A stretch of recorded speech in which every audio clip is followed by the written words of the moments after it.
I'm Maria Schwartz, along with my co-host, Rachel Galligan, and welcome to the Winsidr Show, where it's all about the W. Today's episode, Q&A with the fans.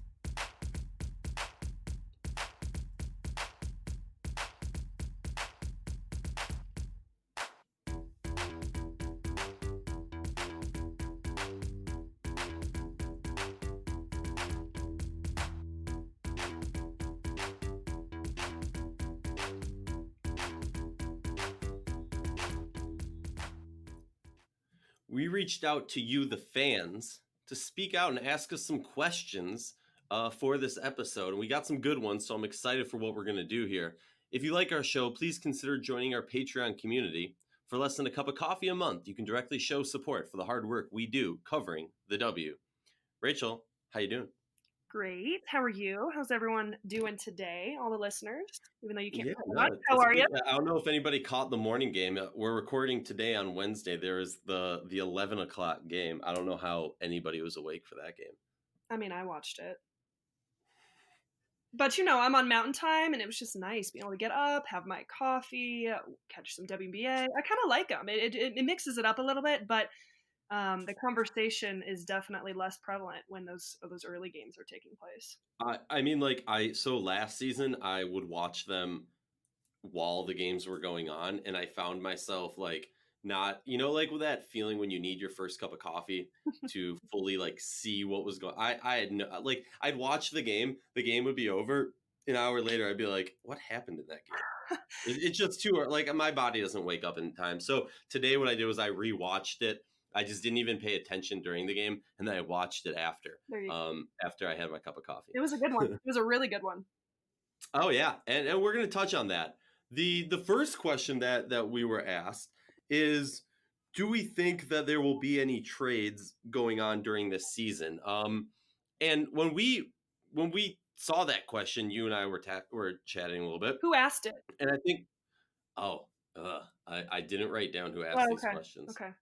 Sorry. If you asked a question, shout outs, but whatever. Yeah. I mean, shout out to all the fans who replied. I think we're going through all the questions.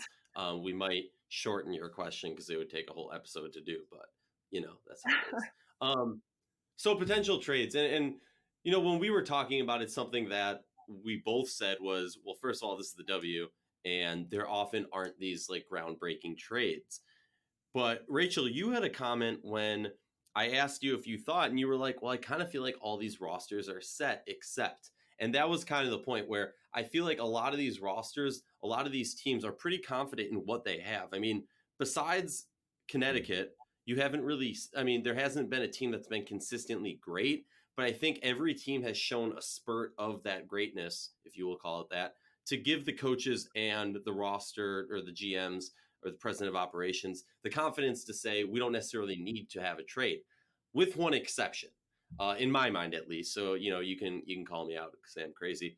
I would say if there was any team, it would be the Atlanta Dream.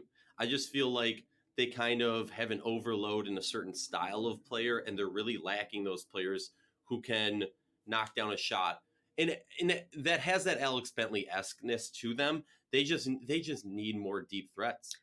I agree. I don't necessarily foresee any trades going down this year. That's just kind of what my gut instinct is saying. And I agree. I think if there was a team, I would say the Dream. And maybe because of a few different factors. I mean, their win today over Indiana was much needed. And I think we saw an offensive output from them that kind of they needed to maybe get some momentum.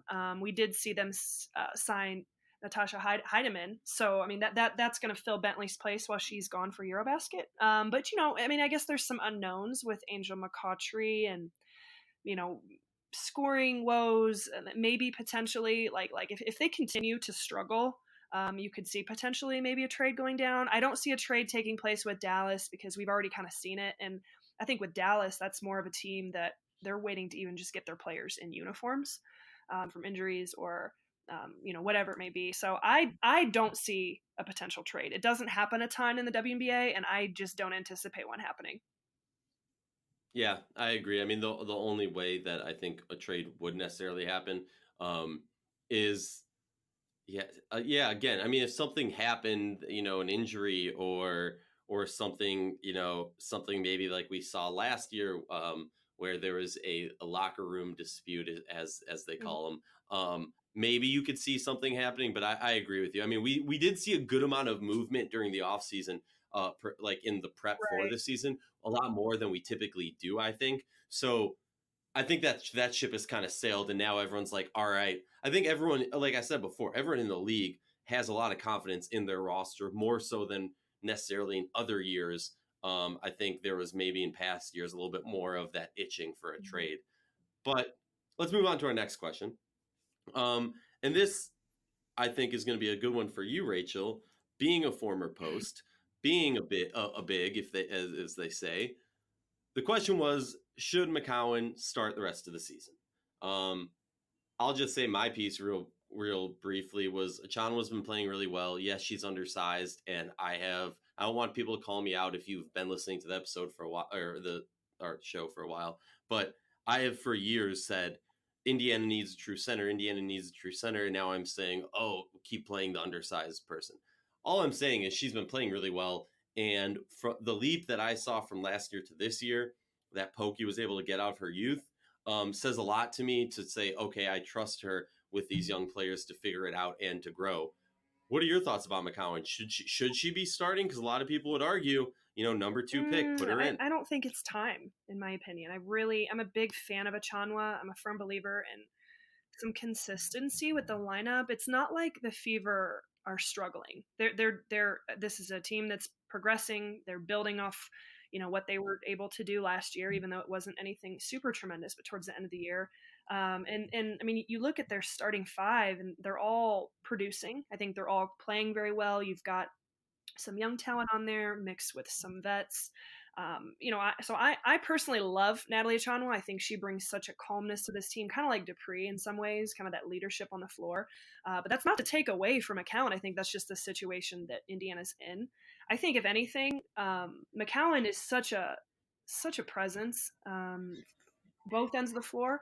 And as long as she's on there, she's going to produce one way or another. I mean, in today's game against the Dream, she finishes with 5 blocks, 14 points, 15 rebounds. I mean, she just produces. So, if anything, coming into before this game today, she was averaging just under 15 minutes a game. And so, like, she plays today, starts because Achan was out, ends up getting 23 minutes and producing like that. So if anything, I think her minutes have to go up. She has to continue to get comfortable on the court and playing within this system, all those things. But I mean, I wouldn't be surprised if it happened at some point in this season.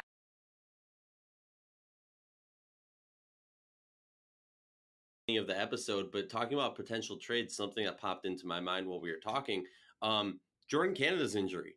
With that question mark and with Sue Bird's question mark, you have to think that there has to be some sort of possibility of the Storm picking someone up or possibly making a trade. I don't necessarily know who we'd be looking at as far as what they'd be giving up, but that's something that you definitely need to consider.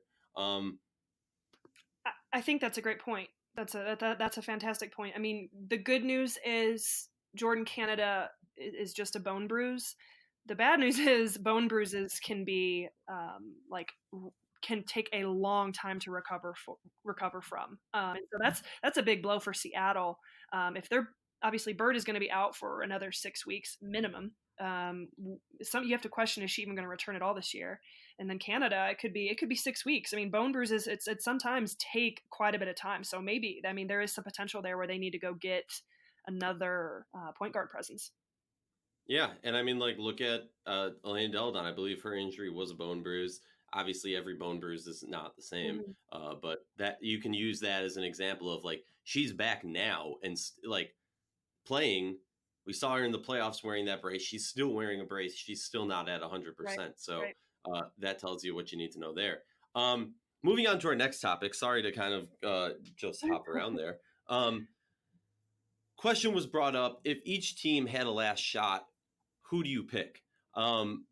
We very plainly think it's quite obvious. If I could pick anybody in the league, we're not going to go through every team. We're going to pick a couple teams, but I think blatantly, if I could pick any player in the league, any 2 players, would be Taurasi or Chelsea Gray. Obviously, right now you have to go with Gray. She's got the hot hand. We haven't seen what Taurasi's got this season, but historically, yeah, Taurasi. Let's talk about We picked 3 teams, and we're going to talk about them. We figured they were more of a team that had a question mark as far as who takes the last shot. So, Rachel, I'll let you go first.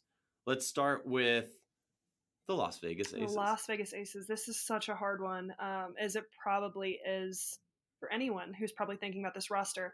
And my initial gut instinct is to say Cam Beige because of my love for her and what she does around the basket. But teams are doing a really good job of pushing her away from the rim. And she's still getting into her offensive flow right now. And then part of me is like, well, what about Asia Wilson? But we've seen Asia struggle at moments this season where she's had some games where it's been very low shooting percentages. I mean, this kind of goes against what I'm about as a post player myself. But I think you have to go with Kayla McBride. She's shooting the ball so well right now, 53%. She's playing with a ton of confidence, scores mentality.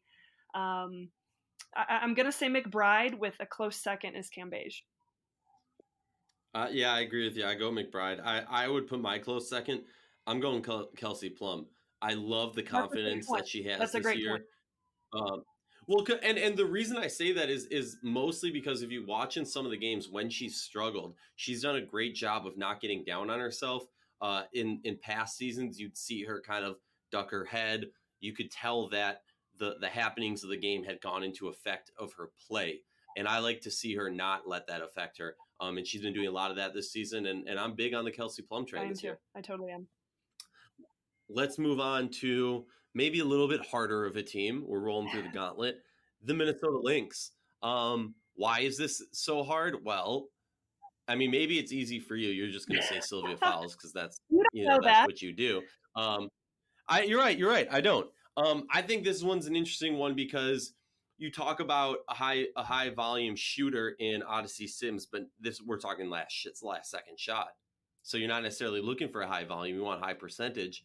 And you kind of go through this list and you go, okay, well, this team doesn't necessarily have that one person. And then you go to the bench and you see Lexi Brown. And maybe Lexi leaps far beyond this, and this is meant completely as a compliment, but I see Lexi as possibly the second coming of Renee Montgomery for this Minnesota Lynx team, a player who comes off the bench dropping 3-pointers like it's snowing. That's a Minnesota reference. And is just a confidence booster and a solid defender. I'm really, really excited about that, and that's my pick for the last shot. I think that's a very interesting take. But you know what? Props to Lexi Brown. She's found a great fit with this Lynx roster, and she's shooting the ball well. I mean, she's playing with a ton of confidence. We know she can score it, so I don't think that's a terrible take. As for me, I mean, you're right. I'm going with Sylvia Fowles. I mean, she's shooting 60% on the year.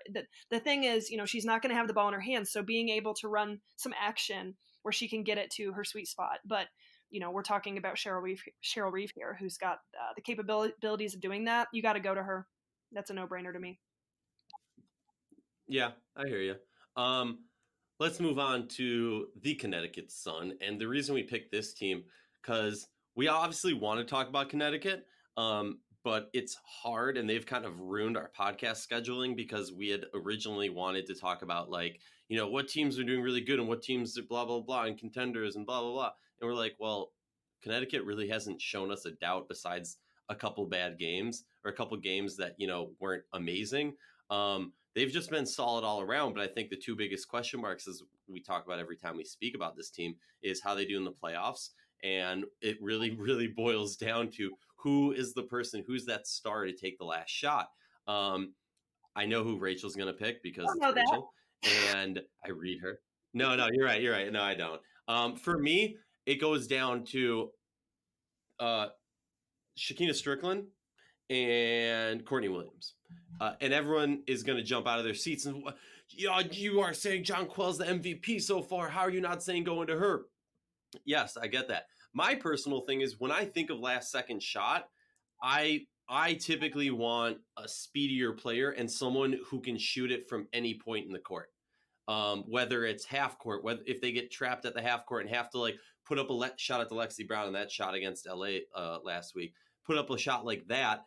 I don't want Jonquel Jones taking that shot. I want Shakina Strickland taking that shot or Courtney Williams. The only reason I'm bringing Courtney Williams in is because part of me wants to say that on the Suns team, I feel like she's in the driver's seat. But Shakina also, I mean, Shakina's a lights out shooter with crazy amount of Yeah, this is confidence. a hard one because you really could make an argument for a lot of different players on this team. Jones, I mean Thomas Strickland, I mean that's kind of what makes Connecticut. And I think if you're looking at percentages, it makes sense to throw the ball inside to JJ. But I am just really high on the Courtney Williams train. I think she's got some ice in her veins when it comes to like a clutch factor. And like I said, I mean, like you kind of mentioned, with the ball in her hands and ability to create her own shot with the shot clock winding down, she's a safe bet. So I'm actually going to surprise you. I'm going to go with Courtney Williams. She's just cold blooded. Ooh, we She's just agree. cold blooded, in my opinion. Oh yeah.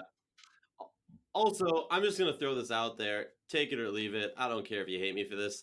The Courtney, and I've probably said this before. Courtney Williams Instagram post "clap in my face" with Diane Taurasi was probably my favorite moment of last season. I loved it for a plethora of reasons. One, because of the implications of the playoffs. Two, because it was two ridiculously competitive competitors just jockeying for position. And three, I love when players talk smack like that. I live for that. I'm waiting for the Dennis Rodman of the W. That stuff's like so fun to see and to go back and watch again. That's what it's about, the competitiveness and little smack talking. We all love seeing that.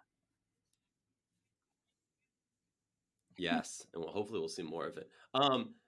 Let's talk about. We were asked to speak a little bit on highlight a few players, a little lesser known players in the league who aren't really necessarily getting the attention. Typically, shout out to DC. They kind of have done a great job of having a lot of those players. And originally, I was, we would talk about Natasha Cloud in this sense, but Natasha Cloud has really exploded onto the scene. And after that commercial came out, or if you want to be more exact, I'm pretty sure it's after she came on our show last year. She's really blown up. But let's talk about Ariel Atkins, another player on this Mystics team. I mean, Atkins looks like a 5-year vet. Last night she was a lockdown defender on Chelsea Gray at times. She had a little bit of a scoring sputter earlier in the season, but has just been a dominant force. And in my opinion, you're talking about a player who's going to be making her first All-Star game appearance this year. You see a lot of players that are in their second season and hit a little bit of a sophomore slump. And Atkins, that hasn't been the case. And I think what she did last night against LA really put some folks on notice.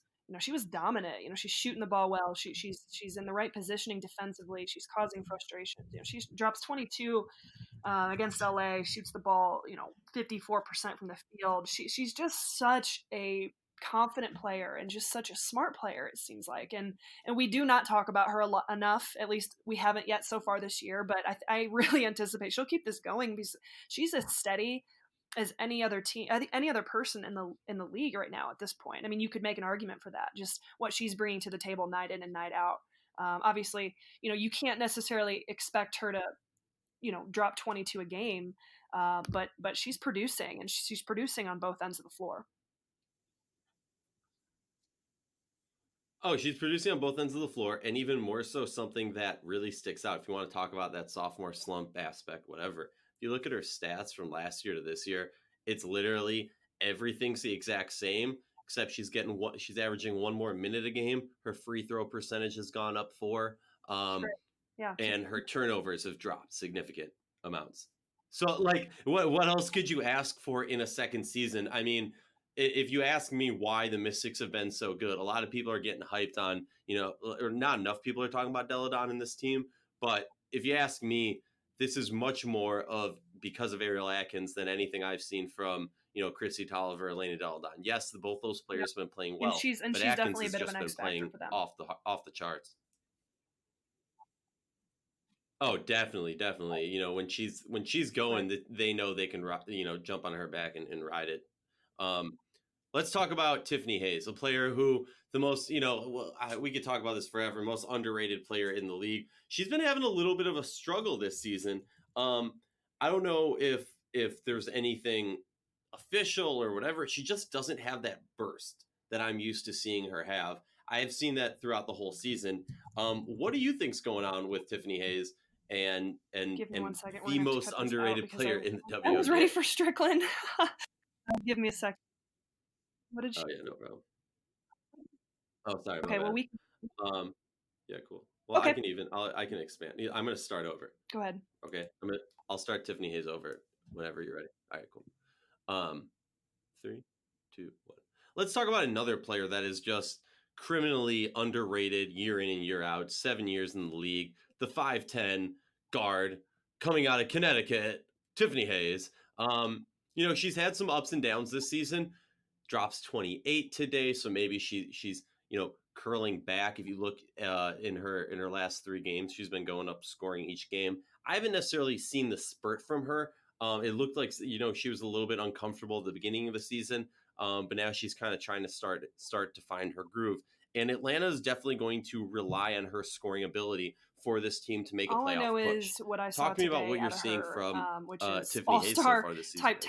talent. That's like the Tiffany Hayes that we've kind of become accustomed to talk about, the last year. And I think the word comfort and comfortable is a good word for this dream team, if you will, because I just think things have been off kilter with them, just across the board.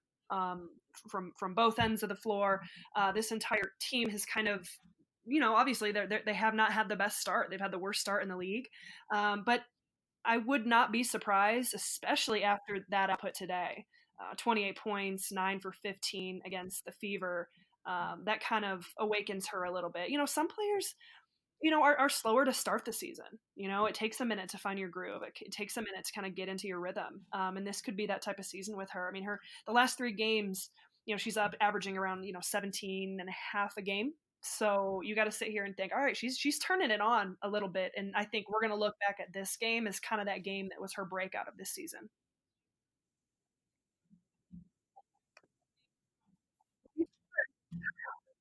I Yeah, agree. I sure hope I so agree. because it's Yep. it's a lot more fun when she's playing well in this Yes. league. Like she is so fun to watch. Let's talk about Shakina Strickland.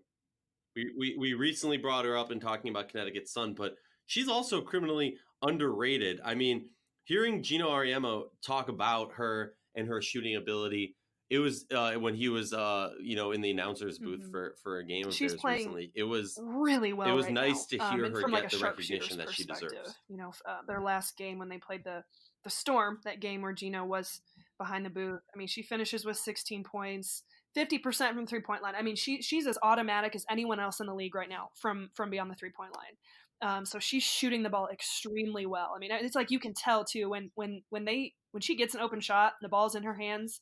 The bench knows it. Everyone kind of starts celebrating because she's that automatic with it. So she's someone who we're not talking about enough, averaging around 10 a game, but just more so shooting the ball so well from the 3-point line. That's the most impressive aspect. She's got such a quick release and really a deadly threat for the Sun right now. I really hope she can keep it going because teams are having a hard time defending the Sun because of just so many weapons that are playing well right now. And she is such a big reason of their success because of how well she's shooting the ball.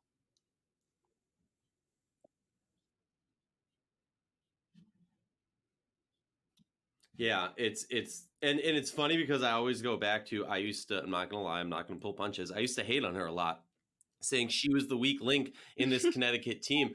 And I remember doing that, and then somebody called me out on it. It might have even been Kurt Miller called me out on it. And I went back and like reviewed some tape on her and started to study her more in depthly a lot more. And I felt really stupid.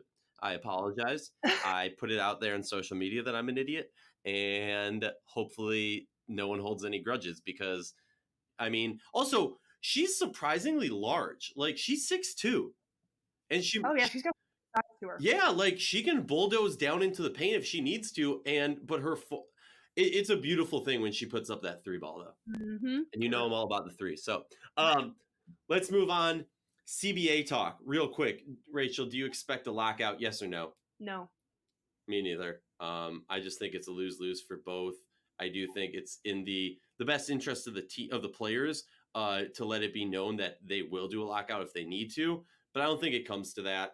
At the end of the day, the pressure, the league will get a lot of pressure on it, and it really boils down to like the NBA/WNBA being a little stingy. Let's be realistic. Unless you believe them for everything they said, they basically, as Dave Barry has brought up many times, they basically constantly are yelling out the windows, we're losing money, the ship's sinking, everyone still keep coming, keep coming on the ship though, even though it's sinking. Right. So you have to assume that they're hiding a little bit, even if you give them the benefit of the doubt, and they're going to have to give some more stuff to these amazing players. And if not, we will start the Winsidr League, and all the players can join our league. We will take no profits and support them, and get a league where they get paid a shit ton. That's the best idea you've ever had. think we're a few years away from that. But a question that came in real quickly while we were recording this, and I thought it was good enough that I'm going to put you on the spot for it. Oh, goodness. Yeah, I know. So it has to do with the Sky and the Fever. Okay.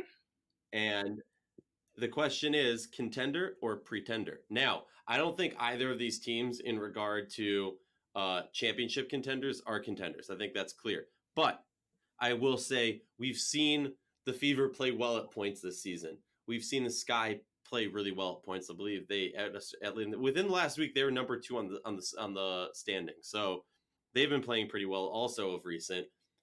Let's start with the Sky first. Contender or pretender? So am I supposed to say if I really think they could win a championship this year? No, I don't think either of them could, but are we talking about, let's talk playoffs. Okay. I think they both can be playoff teams. I think they're going to be, I agree. when it's all said and done, middle to lower the pack, finishing in the standings, probably first round playoffs is what I'm anticipating. Yeah, I completely agree with that. So we're done with that. Let's move on. Last topic for the evening, for the day, depending on when you're listening. Candace Parker returns the other night and comes back and just gets a shellacking. I mean, it was 23-3 at one point to start the game. And I remember tweeting out okay, yeah, but we know the Mystics can kind of trail off at certain points. They recently just lost a game against Seattle that was pretty much in hand, and then all of a sudden they lost in the last few minutes. LA was coming off a bad loss against New York also. So I think both teams kind of very motivated for this win. End of the day, I mean, anything LA did, Washington had a response for. Candace Parker did not look comfortable in the new offense, but she was obviously the leader. Chelsea Graves, we talked about earlier when we were talking about Atkins, was just shook, couldn't drop anything. I will say a lot of shots were, toilet bowling out. So yes, they got destroyed, but in that same regard, it's going to take some time to get this team moving. It's, this is a star player who demands a lot of respect and attention. How worried are you after that that disgusting I'm not worried, but what question it did bring to my mind while watching it was, have they even practiced together? I know we've seen videos of Candace getting shots up, but has she even gone through reps in practice? It literally looked like she was like, oh, I'm cleared, and then let's just throw her into the game, and see what happens. And it affected everyone else on this team.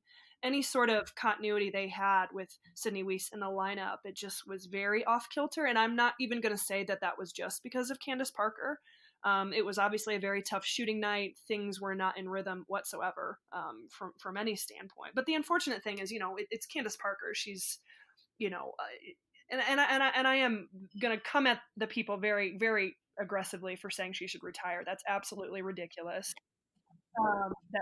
That's infuriating to even hear, because Candace Parker, in my opinion, has a tremendous career still very much ahead of her. But I just feel like it looked like she had not gotten a lot of reps with the team. It looked like this had not been a team that had a lot of time together from that lineup and from the jump, and then, she finishes 1 for 9, 6 turnovers. It was just, for as much hype as around her, you hate to see that happen on her first game back, because everyone is so excited for her to be back. But at the end of the day, she's a human being who has come back from an injury, being thrown into, a rotation and roster that, there hasn't been any time for that to kind of gel at all. And that was very prevalent. So I'm not worried about it at all. I just think that the most alarming thing about kind of what happened was just how sloppy overall LA was last night. Yeah, Some of yeah. those turnovers I mean, made Candace me want to led the throw way with up. 6 of their 26, but she hasn't played. So I'm not trying to say that's an excuse, but you kind of have to anticipate it's going to take her. She's got to get her legs under her. She's got to get her playing mode back into her. It's going to take time. It's just the sloppiness from top to bottom was the most alarming part, but that's not typically an LA thing, and they just need some time, and they're we just need to be patient with them as this roster continues to kind of gel together with her back in it. Yeah, no, I agree with you on that. Yeah, also, I mean, I just want to point out how the question that I have is, in my mind, you're going to be playing two bigs and Candace Parker at the three, and do they have enough shooters to do that? And if you're going to do that as your starting lineup, and you can say, we'll switch them out within 2 minutes of starting, and blah, blah, blah, doesn't matter, whatever. No, for me, end of the day, you need to figure out a way, because Elena Beard is one of the best defenders this league has ever seen, and she should be starting on your team and getting good minutes when she comes back. But you can't have her on the court if you're playing that lineup, because you need her position, and you need her position to be able to knock down a good amount of Right. shots, and that's just not who she is. So I'm interested to see how the lineups work. On some good news, we just got the message while we were recording. Great. Dan Hughes will be back with the team in the So next game. How fantastic. amazing is that? Thoughts and prayers with Dan, his family, the storm. So excited he's going to be back. He's feeling better. Things are going well. So I know that's going to be a nice little shot in the arm for them as well. Yeah, you got to think that they're going to come out with guns blazing in that game. That's all the time we have for this episode. We at Winsidr believe in the players of the W and its community deserve the same in-depth analysis and respect that men's sports receive on a daily basis. Please consider joining our Patreon community to help support us in the hard work we do.